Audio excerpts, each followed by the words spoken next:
Hello everyone, welcome to Vedashree learning. तो आज के लेक्चर में हम पढ़ेंगे वाइगोत्स्की सोशियो कल्चरल थ्योरी यानी विगोत्स्की का सामाजिक सांस्कृतिक विकास का सिद्धांत। तो पहले थोड़ा वाइगोत्स्की के बारे में जान लेते हैं। Vygotsky was called the Mozart of psychology. इन्हें मनोविज्ञान का मोजार्ट कहा जाता था। मोजार्ट जो थे एक संगीतकार थे और इन्होंने बहुत कम समय में बहुत सारी धुनें बनाई थी, बहुत ज़्यादा संगीत कंपोज किया था।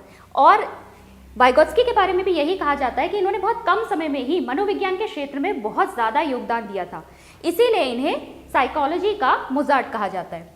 अब देखिए, इनका जन्म हुआ था 1896 में, सेम ईयर जिसमें जीन पियाजे का जन्म भी हुआ था। ठीक है, इनका जन्म हुआ था रशिया में। अब ये पियाजे के समकालीन थे और इनकी मृत्यु हुई, टीबी से इनकी मृत्यु हो गई थी 1934 में, जब ये सिर्फ 37 वर्ष के थे। इसीलिए कहा जा रहा है कि इन्होंने बहुत कम आयु में ही साइकोलॉजी के फील्ड में बहुत ज़्यादा योगदान दिया। इन्होंने बहुत सारे साइंटिफिक आर्टिकल्स लिखे थे, लेक्चर्स दिए थे, इसके अलावा बुक्स लिखी थी जो टीचिंग थ्योरीज यानी कि आपके शिक्षण सिद्धांतों पर आधारित थी, इसके अलावा मनोविज्ञान पर आधारित थी। तो जब इनका काम नज़र में आया तो ये देखा गया कि भाई इनका योगदान जो है साइकोलॉजी के फील्ड में बहुत ज़्यादा है। अब देखिए, हम देखते हैं इनकी सोशियो कल्चरल थ्योरी को थोड़ा सा समझने की कोशिश करते हैं। It offers an alternative to Piaget's view of development. अब देखिए, ये पियाजे के जो व्यूज़ थे डेवलपमेंट को लेकर, उसका एक विकल्प देती है। अब जीन पियाजे की थ्योरी में हमने पढ़ा था कि बच्चों में जो संज्ञानात्मक विकास होता है वो किस तरह होता है।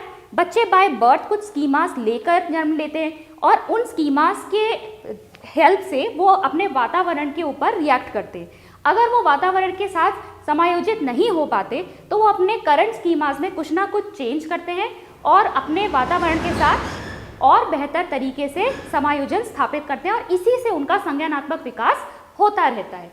लेकिन अगर हम यहाँ वाइगोत्स्की की बात करें तो वो इनसे डिफर करते थे। उनके हिसाब से सोसाइटी और कल्चर का भी बहुत ज़्यादा रोल है बच्चों के कॉग्निटिव डेवलपमेंट पे। अब देखिए, both agree children are active learners. इस बात पे तो दोनों सहमत थे कि बच्चे जो होते हैं वो सक्रिय अधिगमकर्ता होते हैं, मतलब वो एक्टिवली जो है सिचुएशंस के ऊपर रिएक्ट करते हैं और खुद से अपने संज्ञान या ज्ञान को कंस्ट्रक्ट करते हैं। ठीक है, वो खुद अपनी नॉलेज को बनाते हैं। लेकिन वाइगोत्स्की का कहना था कि समाज और संस्कृति इसमें बहुत ही महत्वपूर्ण भूमिका निभाती है। देखिए, इसमें सबसे पहले बात आई है, टर्म आया है इसमें सोशल इंटरेक्शन यानी सामाजिक अंतःक्रिया। वाइगोत्स्की का मानना था कि बच्चे किससे सीखते हैं, जब हम अपने बड़ों से, अपने परिवार वालों से, अपने मित्रजनों से या किसी से भी अगर हम बाहर भी जाके मिलते हैं, उनसे बातचीत करते हैं, उसी से हमें नॉलेज मिलती है।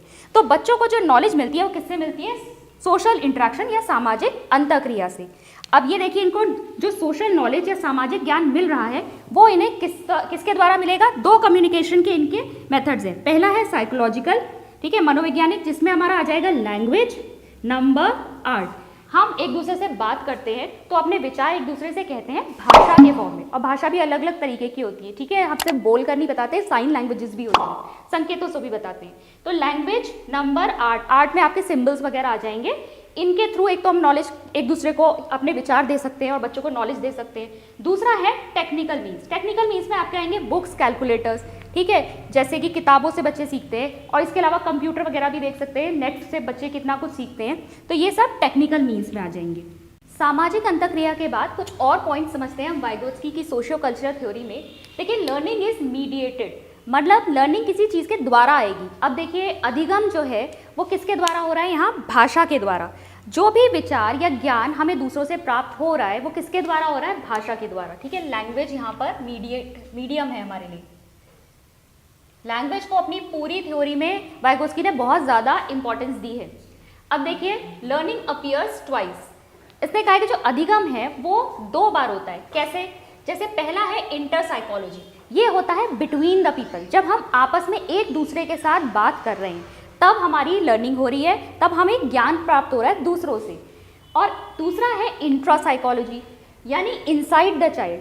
बच्चों ने ज्ञान तो प्राप्त कर लिया, उन्होंने लैंग्वेज के थ्रू आपकी बातें सुन ली, आपके विचार सुन लिया, उन्हें वो ज्ञान मिल गया है। अब बच्चे उसे प्रोसेस करते हैं, अपने ही दिमाग में अपने विचार बनाते हैं उस ज्ञान के अनुसार। वो हुआ इनसाइड द चाइल्ड, जो बच्चे के दिमाग के अंदर चल रहा है, दैट इज इंट्रा साइकोलॉजी। इसीलिए अधिगम को कहा गया है कि यहाँ पे लर्निंग ट्वाइस हो रही है, दो बार हो रही है। फिर देखिए language plays an important role. भाषा को मैंने जैसा कि कहा कि इसकी थ्योरी में बहुत ज़्यादा इंपॉर्टेंस दी गई है, और भाषा को जो इंपॉर्टेंट रोल है उसे उनसे कहा है कि 3 फॉर्म्स ऑफ लैंग्वेज होती है। ठीक है, 3 फॉर्म्स ऑफ लैंग्वेज क्या है? पहला है हमारा सोशल स्पीच यानी सामाजिक वाक।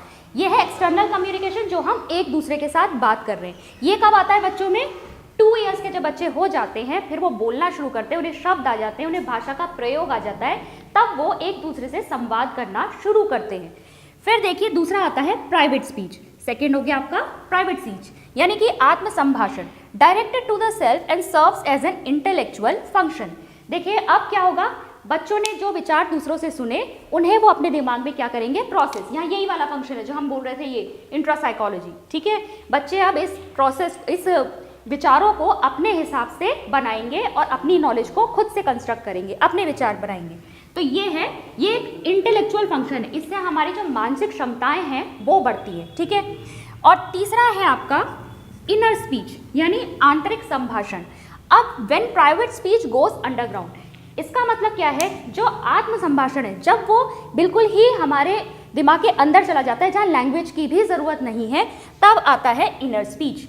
यहाँ पर देखिए, अगर आप इसको नहीं समझ पा रहे हैं तो आत्म संभाषण में जब हम विचार सोच रहे हैं वहाँ भी हमें भाषा की ज़रूरत है।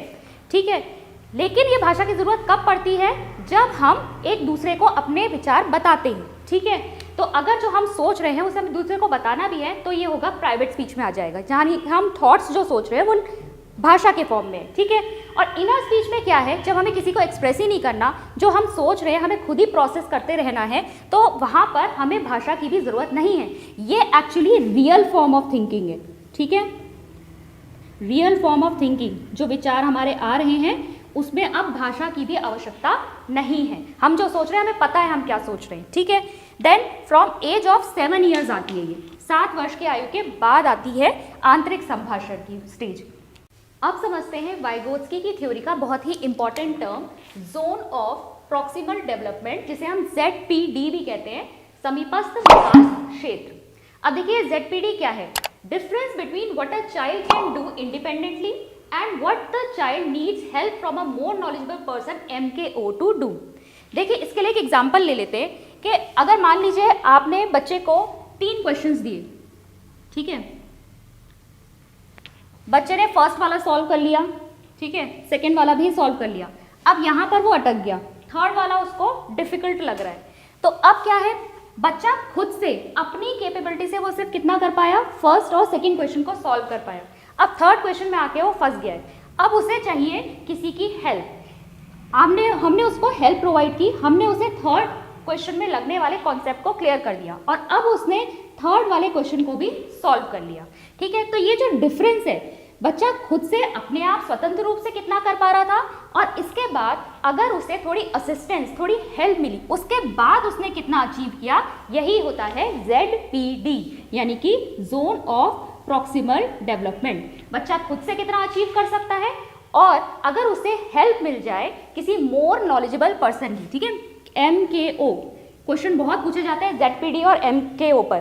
ठीक है, अगर किसी मोर नॉलेजेबल पर्सन की उसको हेल्प मिल जाए तब वो कितना अचीव कर सकता है। इन दोनों के बीच का जो डिफरेंस होता है यही होता है आपका ZPD। अब देखिए ये मोर नॉलेजेबल पर्सन कोई भी हो सकता है, ज़रूरी नहीं है कि वो पेरेंट्स और टीचर्स ही हों। अगर मान लीजिए बच्चे साथ में बैठ के पढ़ाई कर रहे हैं तो उसमें जो उसका फ्रेंड है वो भी मोर नॉलेजेबल पर्सन का रोल प्ले कर सकता है। मान लीजिए ये थर्ड क्वेश्चन जो है, अगर ये 2 फ्रेंड्स बैठ के कर रहे हैं, एक को आता है एक को नहीं आता, तो जिसको आता है वही बन गया इसके लिए मोर नॉलेजेबल पर्सन। सिर्फ जरूरी नहीं है टीचर ही हो। ठीक है, अब देखिए 2 लेवल्स होती हैं ZPD को अटेन करने की। लेवल 1 हो गई present level of development, what the child is capable of doing without any help, जितना बच्चा कर सकता है बिना किसी की मदद के, जैसे कि हमने यहाँ तक बात करी थी, क्वेश्चन नंबर 2 तक कर सकता था।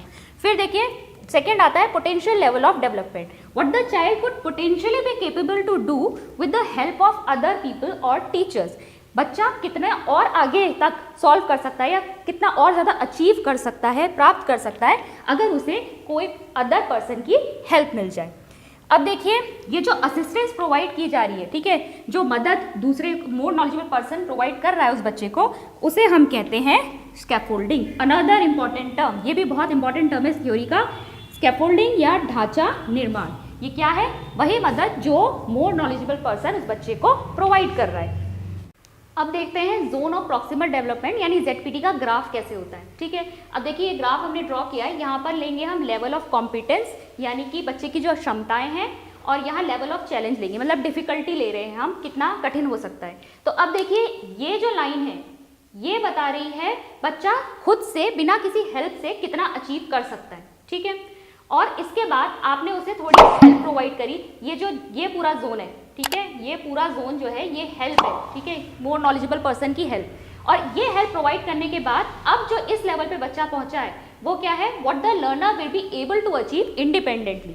अब विल बी एबल टू मतलब ये असिस्टेंस मिलने के बाद लर्नर कितना अचीव कर पाएगा। अच्छा, यहाँ भी इंडिपेंडेंटली है। ठीक है, जो एग्जाम्पल हमने इससे पहले लिया था उसमें भी थर्ड क्वेश्चन का केवल कॉन्सेप्ट समझाया था, क्वेश्चन बाद में बच्चे ने खुद ही सॉल्व किया है। ठीक है, तो यहाँ भी इंडिपेंडेंटली बिना असिस्टेंस के कितना अचीव कर सकता है, और यहाँ इंडिपेंडेंटली बच्चा असिस्टेंस के बाद कितना अचीव कर सकता है, वो वाला लेवल है। और इन दोनों के बीच का जो ये डिफरेंस है इसी को हम क्या कहेंगे? स्कैफोल्डिंग। ठीक है, ये सपोर्ट मिला है, और ये हमारा जोन जो हो जाएगा ये है हमारा ZPD यानी जोन ऑफ प्रॉक्सिमल डेवलपमेंट, और इसी को हम कहेंगे what the learner can achieve with assistance. यहाँ पर बच्चे को असिस्टेंस मिल रही है। ठीक है, हेल्प मिल रही है किसी भी काम को करने के लिए।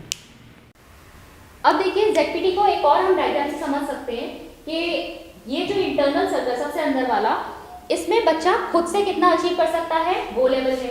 इसके बाद उसे असिस्टेंस मिली और उसका लेवल और इंक्रीज हो गया और सेकंड सर्कल पे आया।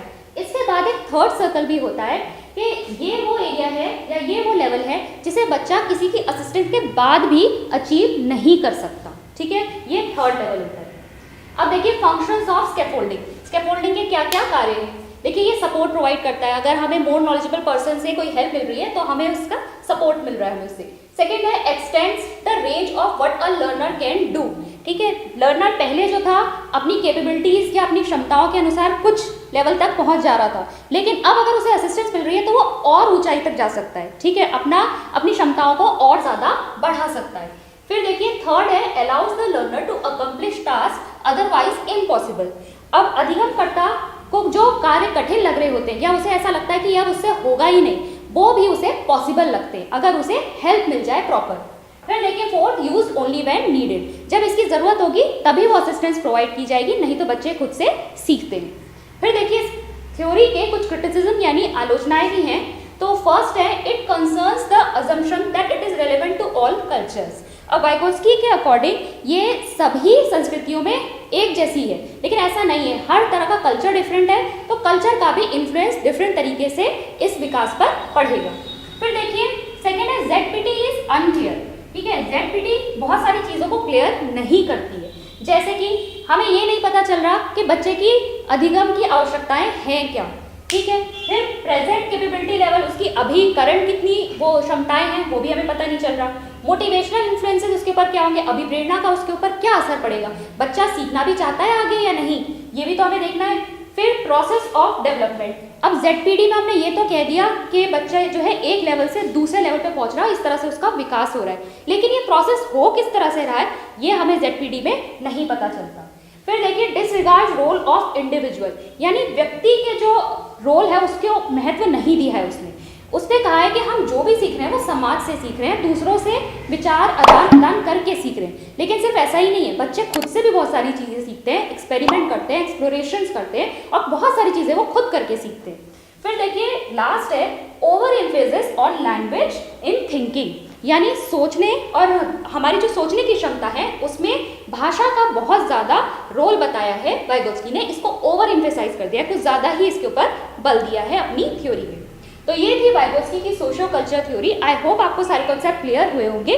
तो आज की वीडियो में बस इतना ही, मिलते हैं नेक्स्ट वीडियो में। Thank you.